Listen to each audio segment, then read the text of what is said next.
Assalamualaikum warahmatullahi wabarakatuh. Halo sahabat sehat, kembali lagi dengan podcast PKRS Rumah Sakit Daerah Madani Kota Pekanbaru. Kali ini kita bahas topik cabut gigi. Perlu nggak sih? Nah, banyak orang takut ke dokter gigi, apalagi kalau dengar kata cabut gigi. Tapi sebenarnya, apakah cabut gigi itu selalu harus dilakukan saat sakit gigi? Dan apa resikonya? Dan bagaimana perawatannya setelah gigi dicabut? Nah, hari ini kita kedatangan narasumber yang luar biasa, dokter gigi kita, kebanggaan kita juga, dokter gigi Asra Hasan. Selamat datang, dokter. Selamat datang. Langsung saja ya, dok. Ya, boleh. Kita mulai obrolannya. Dokter, apa sih itu cabut gigi secara medis, dok? Oh iya, baik, mungkin saya terangkan. Ini sangat penting sekali ya. Kadang masyarakat tuh takut ya datang ke dokter gigi. Sekarang saya mau menjelaskan sedikit tentang pencabutan gigi secara medis. Sebenarnya pencabutan gigi secara medis itu tuh boleh dalam kurung secara medisnya ekstraksi gigi. Ekstraksi gigi itu mengangkat, termasuk pembedahan kecil ya, jangan beda besar ya, pembedahan kecil pengangkatan gigi dari soketnya. Maksudnya soket itu dari sarangnya itu maksudnya dari pencabutan gigi secara medis. Oh, secara medis, baiklah. Kemudian kan banyak nih, dok, biasanya kita sakit gigi dulu baru ingat ke rumah sakit buat cabut gigi gitu, dok. Nah, untuk mencabut gigi sendiri, apakah semua gigi yang sakit harus dicabut gitu, dok? Oh, enggak begitu ceritanya. Orang datang ke rumah sakit ataupun ke klinik atau puskesmas, apakah dalam gigi karena sakit tuh haruskah dicabut, kan begitu? Tidak. Dari hasil diagnosa atau dari pemeriksaan, pasien itu datang, kalau keadaan sakit itu diperiksa dulu diagnosanya, diperiksa. Jadi kalau tidak bisa lagi dipertahankan, ya, bisa lagi pertahankan gigi itu tuh, ya terpaksa dicabut. Namun dalam keadaan sakit itu diusahakan minum obat dulu. Minum obat dulu. Kenapa? Waktu melakukan ekstraksi itu tuh agak terasa sakit mengangkatnya, makanya dokter selalu kasih minum obat dulu dalam keadaan gigi sakit. Habis itu mungkin dokter menganjurkan 2 atau 3 hari suruh balik, apakah gigi ini harus dilakukan pencabutan atau dilakukan perawatan gitu. Baiklah, dok. Terus ada lagi yang nanya nih, dok, benar nggak sih gigi bungsu itu harus selalu dicabut? Gimana menurut dokter? Oh iya ya. Gigi bungsu ya. Gigi bungsu itu boleh dikatakan gigi yang tumbuh yang di belakang sekali. Biasanya umur dari siklusnya, umur 21 tahun udah mulai muncul. Nah, muncul ya. 21 tahun muncul gigi belakang. Jadi gigi belakang tidak seharusnya dicabut. Ya. Ada kecuali gigi bungsu itu tuh tumbuhnya tidak normal, mereng, kemudian ada berlubang, menimbulkan nyeri yang sakit yang tinggi, itu ya harus dicabut. Tapi gigi bungsu itu normal, sehat, ngapain dicabut? Nah, jadi intinya tergantung diagnosa, apakah gigi ini ada kariesnya, baru kita cabut. Baiklah, dok. Terus saya juga pernah dengar teman saya pernah cabut gigi gara-gara miring. Itu memang harus didiagnosa dulu ya, dok, ya, baru bisa dicabut. Iya betul. Gigi miring saya bilang, boleh istilah kedokterannya itu namanya impaksi.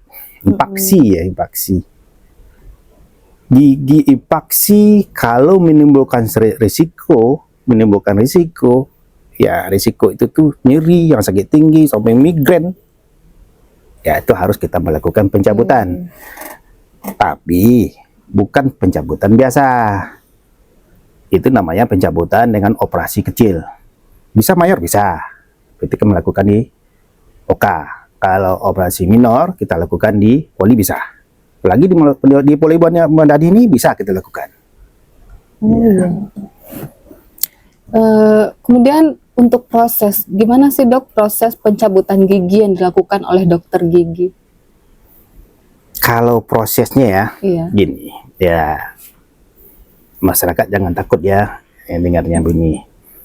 Sebenarnya kita cabut gigi ini tidak, dokter berusaha tidak sakit. Gimana caranya? Itu pertama, di anestesi. Ya, kalau kita di poli, kita melakukan anestesi lokal. Lokal. Kemudian sudah di anestesi lokal, baru gigi itu diangkat. Gitu. Baik. Nah, untuk pasien nih dok, apa sih yang perlu disiapkan oleh pasien untuk pencabutan gigi? Atau apakah semua orang yang bisa langsung dicabut giginya itu, atau ada yang perlu ditunda gitu dok? Iya. Untuk pasien yang datang mau pengen cabut gigi ke fasilitas kesehatan, baik puskesmas maupun klinik ataupun rumah sakit, memang harus kita di anamnes dulu pasien itu tuh. Pertama kali kita ukur dulu tensinya gimana, kemudian riwayat penyakitnya gimana, ada HT itu maksudnya hipertensi ya, kemudian riwayat DM, nah itu, kemudian ada enggak riwayat jantung, jadi makan obatnya obat jantung, aspilet tentunya kan, aspilet. Kita nih seorang dokter harus menanyakan ya kepada pasien, apakah ada satu kelainan dari penyakit lain gitu, penyakit lain. Terus satu lagi yang perlu dijaga lagi, ibaratnya bergadang lah ya. Ini nggak bisa cabut gigi. Ya, dok, ya? Kurang tidur dia, kurang istirahat, nggak bisa cabut gigi. Bukan nggak bisa, risikonya pada pasien itu nanti bisa jadi menimbulkan satu kolap. Nah, itu yang penting sekali. Nah, berarti untuk mau cabut gigi itu datang bukan berarti harus bisa langsung dicabut ya? Ya, nggak bisa langsung dicabut. Kemudian bahas-bahas resiko nih dok. Kalau untuk resiko apa saja sih dok dan komplikasi dari cabut gigi ini? Oh, kalau risiko itu tuh banyak sebenarnya, banyak. Jadi pertama kali bisa menimbulkan dry socket. Dry socket itu tuh rasa nyeri pada rongga dari pencabutan. Si gigi siap dicabut, ada rongga, kemudian ada rasa nyeri tinggi. Itu memang ada risikonya. Itu bisa jadi penyebab kenapa? Pasien sering kumur-kumur, sering melunda, kemudian tangannya itu selalu meraba-raba, mana ya siap dicabut, mana siap. Intinya penasaran nggak bersih ya. Yang penasaran juga penasaran nih, mana yang dicabut, salah nih dokter, gimana nih, betul nggak itu gigi kan, gitu juga. Nih dari perilaku pasien nih. Kemudian ada juga nih dokter yang salah. Nah, bukan salah sebenarnya, bukan, mungkin dalam keadaan gigi itu tuh agak sedikit lama ya pencabutan, itu menimbulkan nyeri yang tinggi siap pencabutan. Nah, tapi dokter tidak sia-sia juga akan memberikan antibiotik dan analgetik, gitu. Ada obatnya ya dok ya? Ada lah obatnya, nggak mungkin obat siap cabut. Nah, untuk mencegah infeksi setelah pencabutan itu gimana dok? Yang pertama kali kebersihan mulut ini, bersih. Bersih dulu, bersih, kemudian makan yang panas-panas dihindari. Makan yang panas-panas gitu. Boleh siap cabut gigi itu kompres dengan es. Dari luar apa dari dalam dok? Dalam boleh, di luar boleh. Boleh. Intinya kompres itu minimalisir ya. Kalau panas, minum panas, makan yang panas, makan yang keras, nah itu susah tuh. Dikurangi dulu gitu. Kurangi dulu. Ya. Satu lagi, merokok. Oh, merokok juga nggak boleh? Nah, nggak boleh. Perlu ya untuk merokok, ya berhentilah. Ya. Berhenti. Tapi kalau nggak berhenti dalam selamanya, ya berhentilah sekian jam lah. Gitu. Baiklah. Jadi penting banget ya dok untuk tahu cara perawatan pasca tindakan agar nggak sampai infeksi. Iya. Nah, kemudian apa yang boleh dan tidak boleh dilakukan setelah cabut gigi dok? Ini untuk pasien. Oh, untuk pasien ya. Iya. Ya mungkin saya tadi udah disinggung juga nih. Apa yang boleh, yang tidak boleh waktu pasca pencabutan.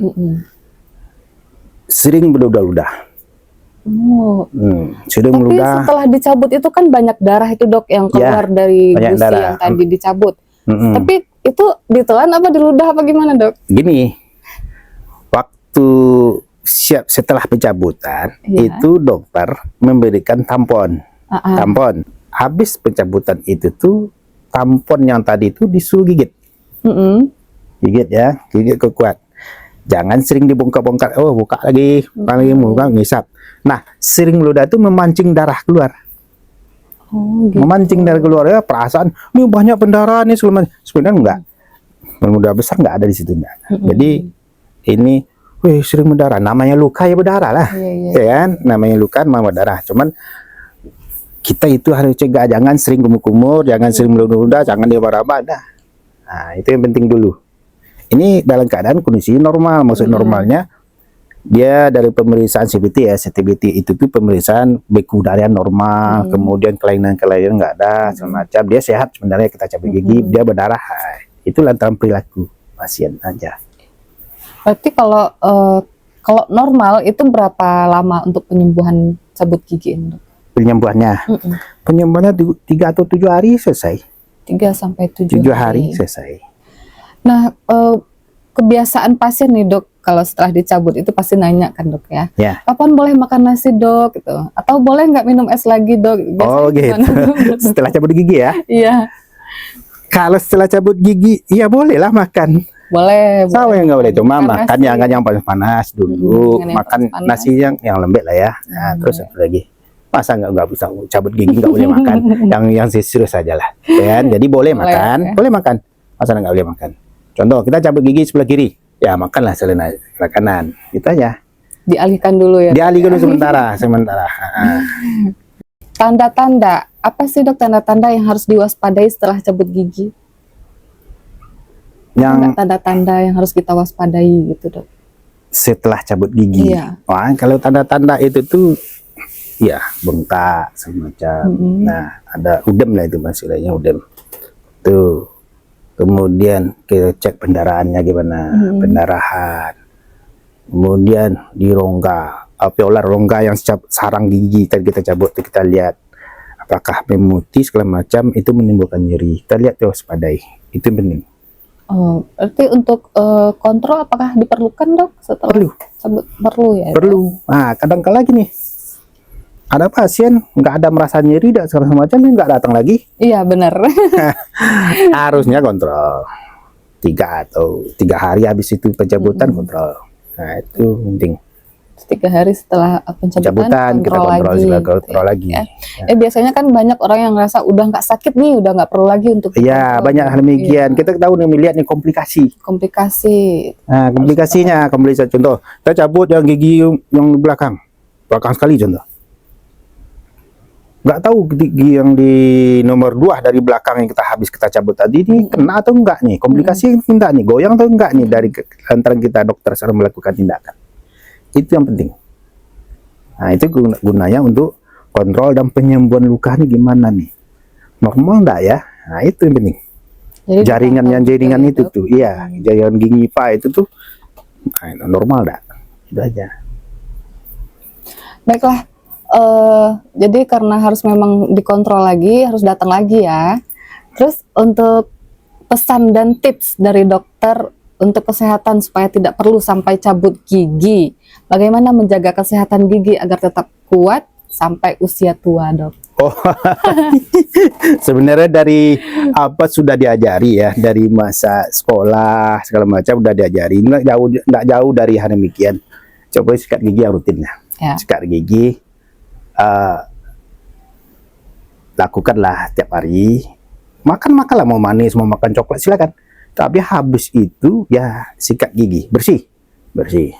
Kemudian satu lagi, jangan lupa 1 kali 6 bulan harus datang ke dokter gigi, walaupun sakit atau tidak.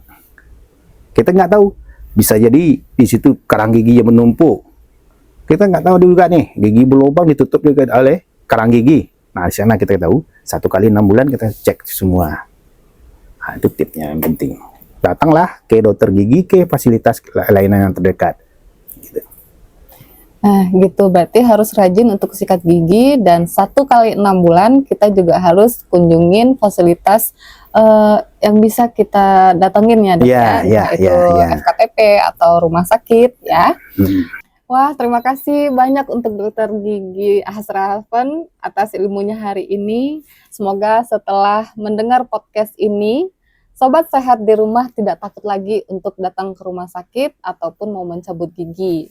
Dan tentu saja lebih semangat lagi menjaga giginya ya. Oh, sebelum kita tutup ada Ya, tip lagi nih di saya nih, tadi teringat nih bagi saya, Mam. iya Dok. Bagi sangat perlu sekali tentang pemeriksaan gigi ke pelayanan, terutama bagi yang masuk angkatan, ya, baik angkatan polisi, Polri, nah itu segala macam, STPDN, dia perlu pemeriksaan gigi. Gigi itu nggak boleh berlubang, harus sehat. Rata-rata periksa lah, oke, dan datanglah ke pelayanan yang terdekat. Khusus untuk rumah sakit Madani siap untuk melayani masyarakat yang tentang kesehatan gigi dan mulut. Terima Nah, kasih. baik, sama-sama Ya. Dokter. Dan jangan lupa jika punya keluhan gigi, segeralah untuk berkonsultasi ke dokter gigi dan jangan ditunda-tunda. Sampai ketemu di episode berikutnya podcast PKRS Rumah Sakit Daerah Madani Kota Pekanbaru. Saya Puji Astuti pamit undur diri. Wassalamualaikum warahmatullahi wabarakatuh.